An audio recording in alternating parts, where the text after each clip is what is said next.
Folks, Lucas Ballahhood here with Coldwell Banker RMR Real Estate and the Ballahhood Group. Welcome back to this week's edition of Finance Fridays. I'm with my lovely co-star here, Alexandra with RBC. Alex, how are things for you this week? Pretty good, Luke. It's a little bit different market. I have to say it's maybe a bit quieter right now, given where interest rates are, but we're rolling with it. There's always work to do. So, Well, it's been a couple weeks since we've had you on. I was solo last week yes. because we were double booked. So, it's I guess it's been about 4 weeks.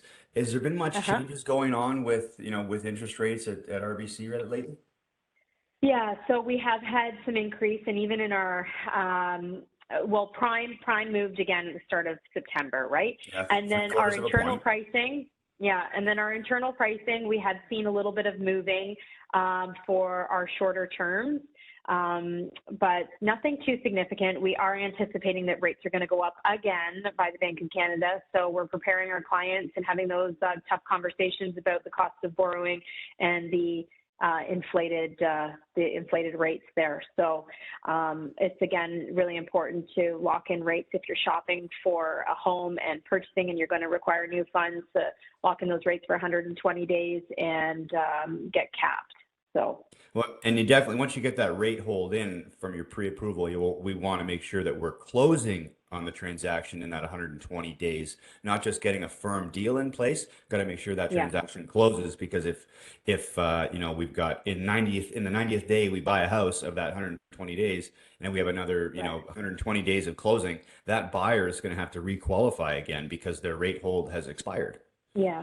Yeah. So, So there's the rate, the hold portion, and also the qualifying piece to it as well. So, yeah, yeah. then they'll have to qualify at today's contract rates. Yeah. So that's just something to stay on top of and just be mindful of Yeah, if you're in the market. So the market itself, how are you finding things?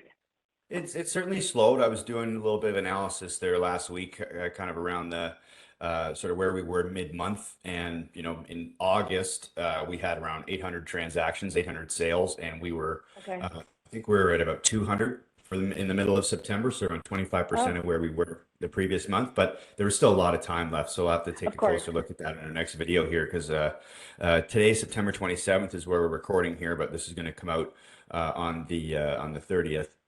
So, there's still time to see how, whether transactions firm up and see those sales numbers, increase.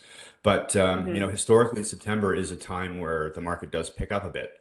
The average price increased by about $20,000, or 18 maybe, if memory serves me, from August to or July to August. So as September's roll in, we should see might see a bit of a jump in the price again as well, a bit of an uptick. But those are going to probably be those buyers who have had those rate holds and a little more borrowing power to use, and now they're fine. Now they're using what they can, and buying a home for what maybe be a bit of a bigger number compared to the average that we saw over the summer. So Right. it's certainly slowed in our world as well. Yeah. An interesting thing too is, because of these transactions that occurred maybe in the springtime that are closing around now, we're seeing more deals falling through Right. than we'd like to see. So the home, the buyer isn't able to close, whether it's for financing or couldn't sell the other property or what have you. There's some various reasons why that could take place. So, Yeah. we're seeing that more noted on listings, that the transactions that were firm didn't close.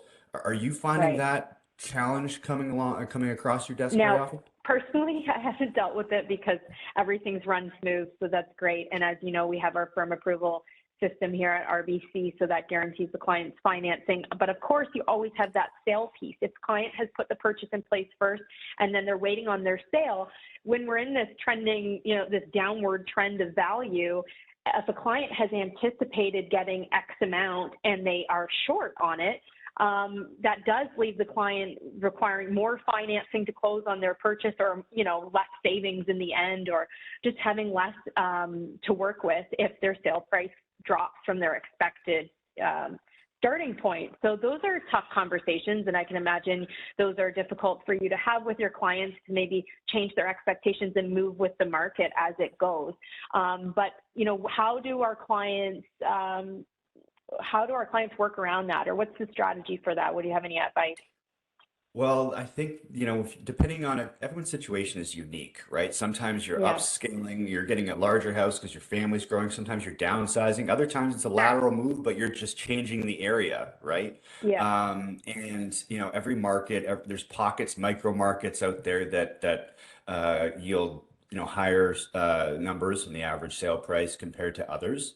Yeah. And all those factors need to be taken into consideration. If someone is really got their heart set on moving, whether maybe it's a lateral move and they're coming from Toronto, or they're coming from somewhere further east towards Durham, and maybe it's Peterborough, what have you, and they're trying to sell their house from outside of town, and the market there has maybe been impacted a little bit more by the interest rate changes Hmm. than where it is that they're focusing on buying. Then that's an exact situation like you're talking about, where they're going to be purchasing in a market that's a little bit higher than or a little bit more than where they're coming from. And Hmm. if the demand for a property in that area isn't as high, and the home's going to take a little bit longer to sell, and the market is going to be impacting that area a little bit more, they might fall short a little bit of where they were, maybe expecting to sell, because their neighbor's property Hmm. sold in the summertime for X amount, and the market has maybe shifted 5 or 7% since then. So, we need to manage their expectations. Um, Yeah. if their goal is to buy first in this market, that's where there's a little bit of inherent risk, as you're talking about, because there's potential for them to get not as much equity out of their house if they wait, too long to get their house Sure. on the market and get it sold. Because we talked about this before, every day that passes, another buyer has exited the market because who has a more ability to pay, or they have a greater ability to pay more based on what their commitments have been, right, from their Hmm. lenders. So, So we may the see pool of buyers people, is shrinking. and we may see people, instead of buying first, sell first, and then, see how much they have to work with, then go out and make the purchase. Do you think that they were going to see more of that? I would suggest that's an approach to strongly consider. You want to know what your budget is for the purchase, especially if you're trying to Yeah. make a lateral move. Even if you're upscaling, you want to know how much you have in equity that you're going to get out of that property, and that's obviously going to affect how much financing you need. And if it turns out that you're selling your house later, and you do need other funds, or that suddenly you might not be approved for such a big mortgage for that purchase, right? Because you can Hmm. get enough equity out of it, or maybe you don't have enough down payment from it, whatever the situation may be. So, if in the market like this, where we're seeing that downward pressure on pricing, I'd suggest to people in the market that are serious about making a move, to get your house ready to sell and get it on the Yeah. market as quick as you can, Yeah. and then you Right. can You try don't and want do that both of time to those pass. things. Yeah, and you want to try, and if you Don't can want a do large the, gap. the the purchase and the sale simultaneously, try and line up the closings, Right. Yeah. then that's an ideal situation. And again, trying to get the closings to line up within that rate hold period that you have with your lender. So, Yes. that it's selling first is the safest way, you could say, to Yeah. at least know what you're going to have on the purchase side of things, so you have a Or if much you're clearer going to go picture. out and buy, if you're going to go out and buy, be ready that your house goes on the market, not a month later, because we'll be looking at different numbers. Or just play those what if, and the numbers, worst case scenarios, have those conversations with your mortgage specialist and your realtor, right? You need a bit of a buffer in there, right? Depending on the Yes. strategy you're most comfortable with. But you're absolutely right. If they need to have their house, ready to go on the market within a, snap of a finger kind of thing, couple of days. Yeah. Let That's us get in ideal. there, get it prepped, get it ready to go.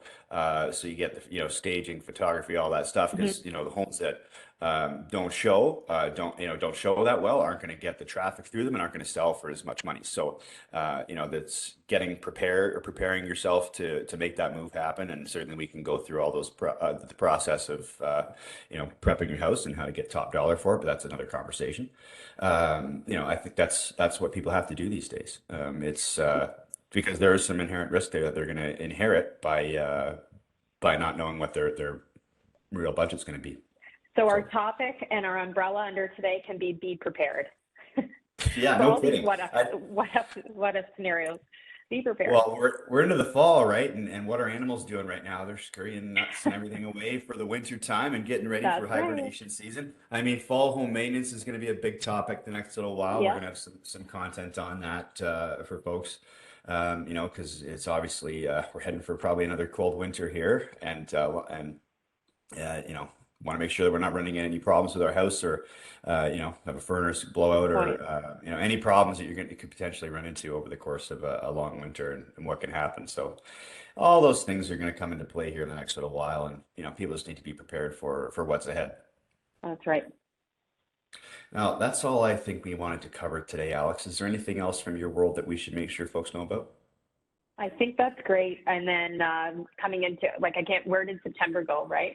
October will be here, and then we can look back on those September numbers and reflect on that and continue with what we're doing here. This is great. Yeah, well, I think by the next time we speak, or right around then, we'll see another announcement from the Bank of Canada. I think it's October 7th. You But always know there's a going to be little another bit one in faster than I October. do. I'm We'll look always it on up. top of it. Today. You're welcome to reach out to us anytime with any questions. You'll see our contact information here at the end of this video. Feel free to like and subscribe on YouTube at Bollywood Group, as well as Instagram, Facebook, all those lovely channels that folks are on these days, social media-wise. So with that, have yourselves a lovely rest of your week, and we'll be with you again soon. Bye for now.